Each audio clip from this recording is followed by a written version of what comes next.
Hello everybody, this is ManuS and welcome back to the Eternal set review for Dark Frontier with part 1 of the Primal cards. But before we jump into the Primal cards, you know the drill.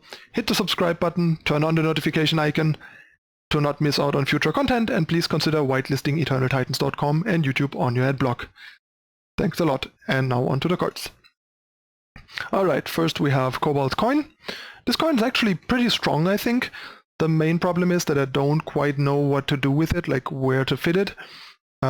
Inferiority complex means the unit gets reckless and has to attack, which makes this kind of a nice pseudo removal on smaller utility units, especially like power dorks, like Initiative Descents and that sort of stuff, and various other smaller units that get outclassed quickly and then kind of just have to run themselves to death. I think that's actually quite strong for an onslaught effect on this coin. It also has nice synergy with Curse Matter stuff, like the 3-cost Felon Flyer, the 1/4, or the 3/2 2-drop in Shadow, I forgot the name, the poison lady, I think it's an elf, that, yeah, becomes a 4/3 if you control a curse. So yeah, all in all pretty nice. I just don't quite think there is enough enough payoff for this kind of card. And right now I can't really think of a Primal deck that would want this, but all in all I think the card is quite interesting and powerful in general, and we'll have to see if there will be a deck long term that cares about this. In Limited, kind of the same thing. Seems pretty nice, can either get rid of an annoying blocker that's holding off your team, or just kill various things. Just pretty nice utility to have, I think.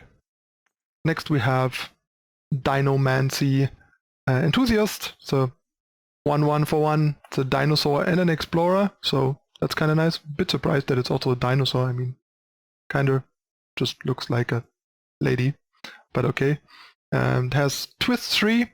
And yeah, basically for killing Dinomancy Enthusiast, you can transform another unit into a 4/2 dinosaur with Reckless, which is neat but not that great.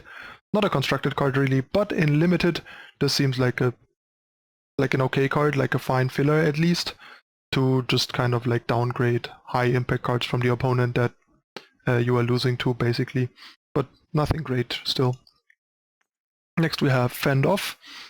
Yeah, a 1-cost fast spell that stuns an enemy unit and a scout, so a much better daze. Don't see this being particularly good in Constructed, but in Limited this seems like a decent card, especially in like say a Skycrack aggressive draft deck, for example.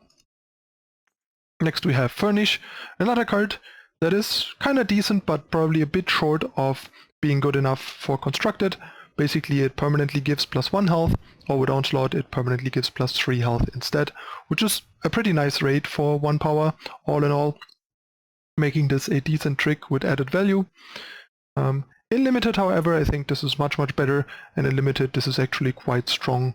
I think since +3 health permanently, plus most likely winning the combat that you set up, is quite strong for 1 power.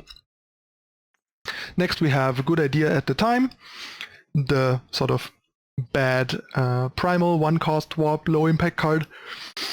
It transforms a card into your hand into a random card, so it gives you literally a low impact random effect and costs you a card unless you get to warp it, and it costs 1. I guess it's a spell, so it's a cheap spell for that sort of stuff, but even for that it's too bad. Like, the card just seems pretty terrible in both formats, honestly. Next we have Gust Rider. This card's actually pretty cool. I talked about this during the spoiler season already. It's a 1-cost 1/1 flying, which is not great, but fine, I guess. A bit too weak in Constructed usually. But the Onslaught is kind of where it shines. You draw 2 and then get to discard 2 cards, given that we have cards like Echo and Fate and stuff that turn this into draw 2, discard 1 is one nice thing. Second of all, this is super cheap for what it does, so it's kind of like a careful study / faceless looting type card that just works a bit different, something that we didn't really have in Eternal yet, so it's a pretty nice tool for certain decks that look for this kind of effect, more like combo-y or like engine decks that are trying to set up something specific, but the card is definitely pretty unique and quite useful and constructed in the right decks, I think. And in limited it still seems fine at least, but also something that is more of a filler.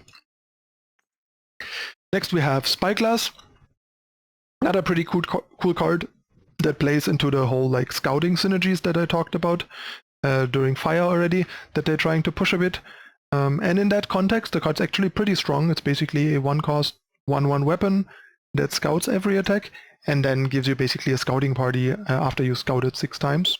And you don't have to just scout with this card, you can speed it up by scouting with other sources as well, making this pretty impressive. And if you ever draw 2, they charge up super fast.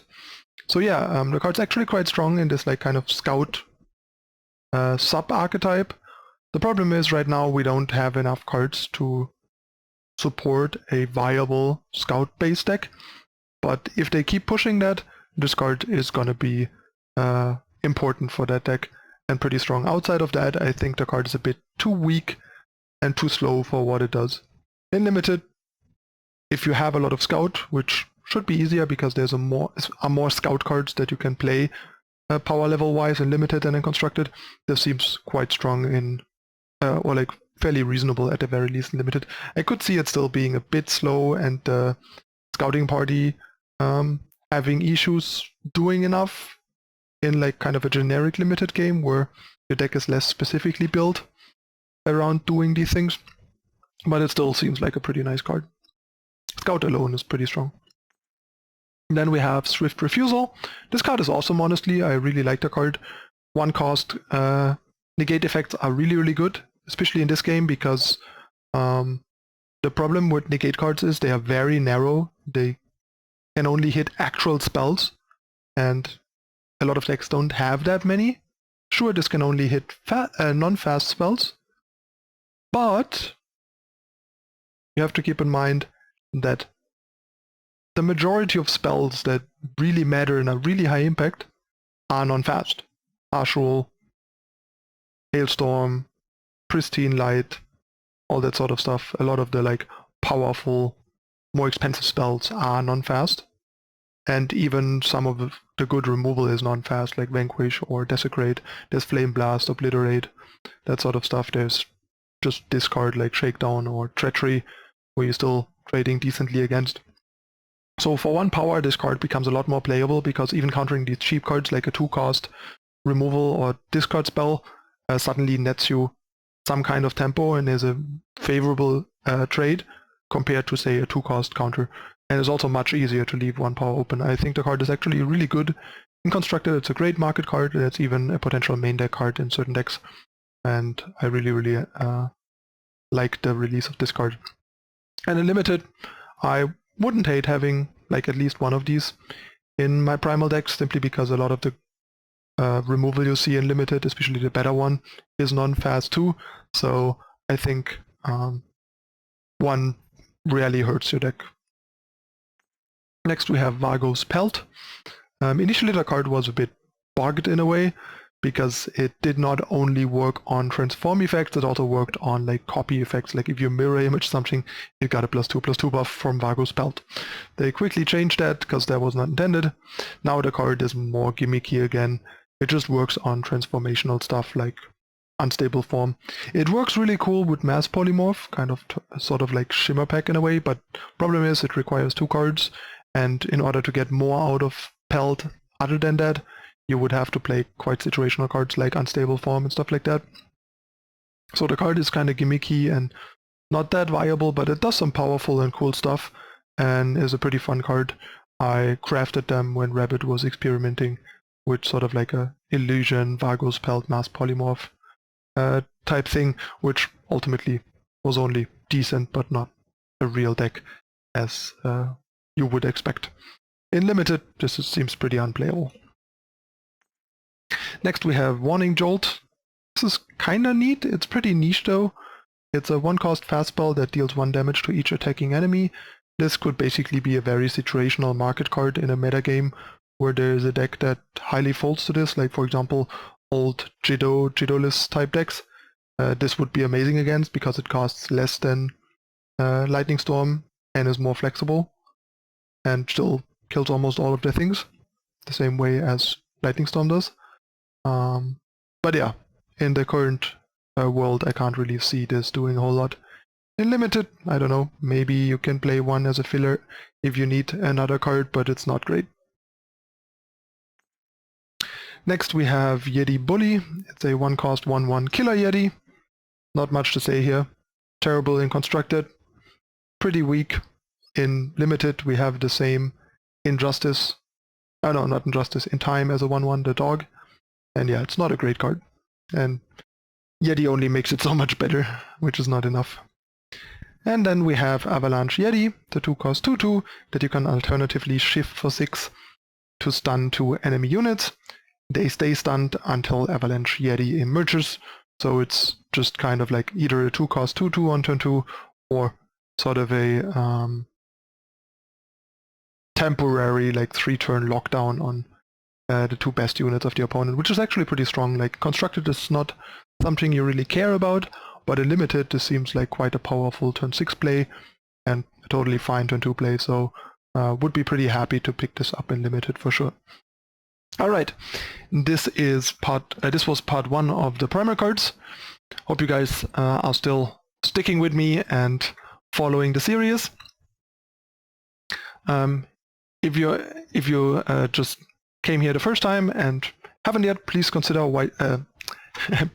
subscribing to the channel down below. Turn on the notification icon to not miss out on future content. Hit the like button, share it with your friends, leave a comment, let me know what you think. And I'll be back with part 2 of the Primal cards. That's it again for this time. Thanks for watching. I'm your host ManuS. I see you next time. Bye.